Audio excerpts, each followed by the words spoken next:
1, 2, Bener dah. 3, 4. Ada 4 ya Ada 4 yang iya, Bu. jalur, lalu waktunya masing-masing berapa?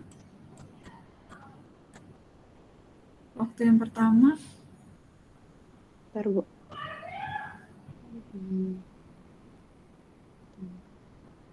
16 ya. Iya, 16, Bu. Waktu yang kedua pertama 16, yang kedua 1, 2, 3, 5, 1, 2, 3, 3, 5, 5 berarti 9 tambah 5, 14 tambah 3, 17 ya. 17. Yang ketiga 1, 3, 4, 5, 1, 3, 4, 5 berarti 16, 20 ya. 16, 20. Yang D 1, 3, 5, 10 ditambah 3 ya. Iya, 10 tambah 3, 17. Ya, Ada jadi lagi Bu jalurnya Bu. yang mana lagi? Yang Iya, 1, 3, 4, 5. 1, Udah tadi 1, 3, 4, 5. 1, 2, 3, 4, 5. 1, 2, 3, 4, 5. 3, 4, 5. Oke. Belum ya? 1, 2, 3 belum ya? Jadi ada 5 ya. 1, 2, 3, 4, 5. Oke. Betul itu ya. Ya, Totalnya 24. 24 totalnya. Baik. Oke, ketemu yang mana jalur kritisnya dan berapa waktu kritisnya? Waktu kritisnya 24, jalurnya 1, 2, 3, 4, 5. Iya, ini Yang E. jalur. Oke, betul ya, Gea. Ini jalur kritisnya dan 24 adalah waktu kritisnya. Oke, selesai. Kemudian silakan dicoba untuk soal 2 dan soal 3.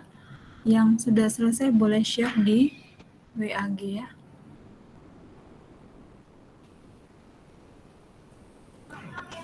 Pakai metode